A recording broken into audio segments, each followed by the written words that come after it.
ഒന്നാമത്തെ ചോദ്യം, ഇന്ത്യയിലെ ആദ്യത്തെ ഓർഗാനിക് സംസ്ഥാനം ഏതാണ്? കേരളം, കർണാടക, സിക്കിം.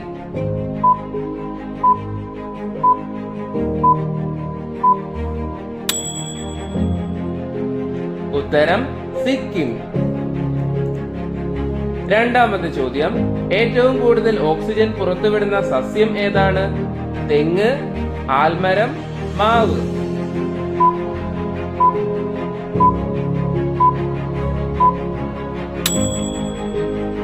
ഉത്തരം ആൽമരം. മൂന്നാമത്തെ ചോദ്യം, വായു മലിനീകരണം തിരിച്ചറിയാൻ സഹായിക്കുന്ന ജൈവ സൂചകം ഏതാണ്? പൂപ്പൽ, പായൽ, ലൈക്കനുകൾ.